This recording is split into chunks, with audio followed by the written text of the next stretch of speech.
Hello family, welcome back to my channel. তো আজকে আমি নিয়ে চলে এসেছি একটা রান্নার ভিডিও, চিকেন শাহি কোরমা। প্রথমেই বলে রাখি, রান্নাটা কিন্তু আমি আমার মতন করে করছি, অন্য রেসিপির সাথে হয়তো মিল নাও পেতে পারি। প্রথমে কড়াইতে আমি তেল আর ঘি দিয়ে, তারপর একটু গোটা গরম মশলা দিয়ে আদা আর রসুন বাটা দিয়ে দিলাম। আদা রসুন বাটাটা ভাজা হয়ে গেলে পর আমি কিছুটা কুচনো পেঁয়াজ দেবো।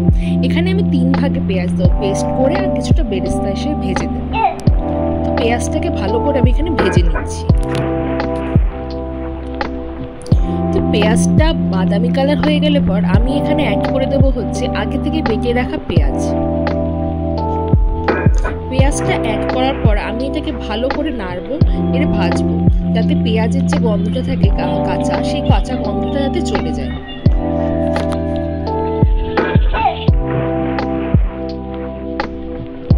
এখানে আমি পেঁয়াজটার সম্পূর্ণ মশলাটা ততক্ষণ ভাজবো যতক্ষণ না এর থেকে তেল ছেড়ে আসছে, একটা বাদামি কালার তৈরি হচ্ছে।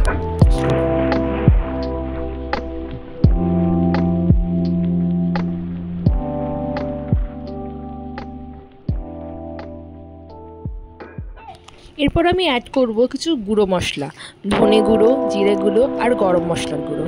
এই সব মশলাই আমাদের নিজেদের বাড়িতে বানানো। মশলাটা কড়াইতে দেওয়ার পর আমি খুব ভালো করে নাড়বো, কারণ গুঁড়ো মশলা দেওয়ার পর মশলা কড়াইতে লেগে যাওয়ার একটা সম্ভাবনা থাকে, তাই যাতে লেগে না যায় তার জন্য ভালো করে এখানে কন্টিনিউয়াসলি খুন্তি দিয়ে নাড়তে থাকবো।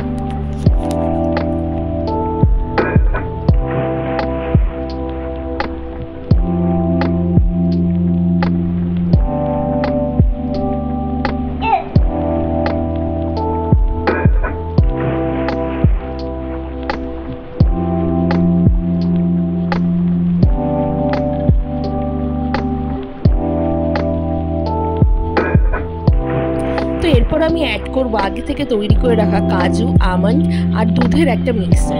এই মিক্সচারটা যখন দেব তখন যেন গ্যাসের ফ্লেমটা একদম লো থাকে, কারণ যেহেতু বাদাম রয়েছে তার জন্য খুব লেগে যায় এই জিনিস মিক্সচারটা। তো তারপর আমি এটা কন্টিনিউয়াসলি নাড়তে থাকবো যাতে লেগে না যায়, আর মিডিয়াম ফ্লেমেই নাড়তে থাকবো এটা। এই সময় খুব সাবধানে আমাদের রান্না করতে হবে, কারণ হচ্ছে মিক্সারটা খুব গায়ে ছেড়ে, তো বাচ্চারা যেন রান্নাঘরে এই সময় একদমই না থাকে। তো কন্টিনিউয়াসলি আমি এটাকে নেড়ে যাচ্ছি, আর আমি এর মধ্যে কিন্তু কোনো হলুদ বা লাল লঙ্কার গুঁড়ো ইউজ করছি না। বাদামের জন্য আর হচ্ছে গিয়ে পেঁয়াজের জন্য যেটুখানি রং আসছে, বাকি কোনো কালার আমি ইউজ করিনি। এরপর আমি অ্যাড করছি আগে থেকে ম্যারিনেট করে রাখা চিকেনটাই ম্যারিনেট করেছি হচ্ছে দই আর কাঁচা লঙ্কা দিয়ে, শুধুমাত্র কাঁচা লঙ্কার পেস্ট দিয়ে। তো মাংসটা দিয়ে আমি হাই ফ্লেমে মাংসটাকে কন্টিনিউয়াসলি নাড়তে থাকবো। এই সময় ফ্লেম কমিয়ে দিলে কিন্তু মাংস জল ছেড়ে দেবে আর মাংসের মধ্যে কোনো মশলার ফ্লেভারই ঢুকবে না।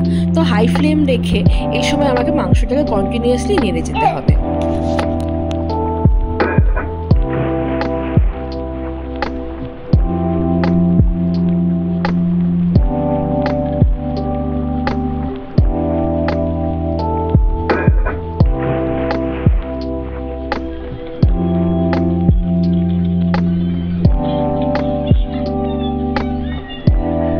আমি অ্যাড করব স্বাদ মতো চিনি আর একটু গোলমরিচের গুঁড়ো।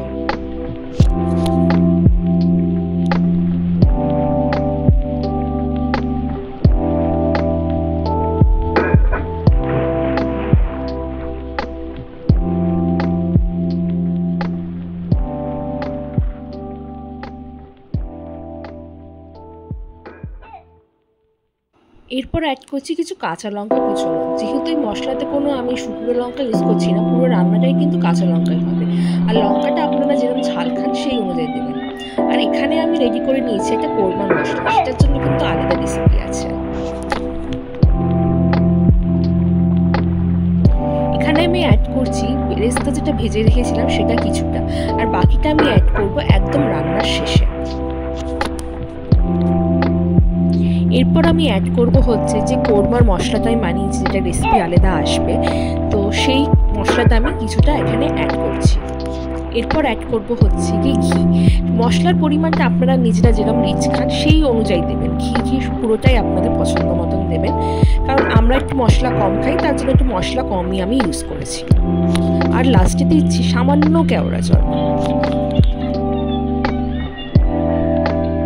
লাস্টে আমি কিছুটা বেরেস্তা ছড়িয়ে দিয়ে গার্নিশ করে আমার রেসিপিটা কমপ্লিট করলাম। তো কেমন লাগলো জানাবেন, ভালো লাগলে একটা লাইক শেয়ার সাবস্ক্রাইব করে দেবেন। Thank you.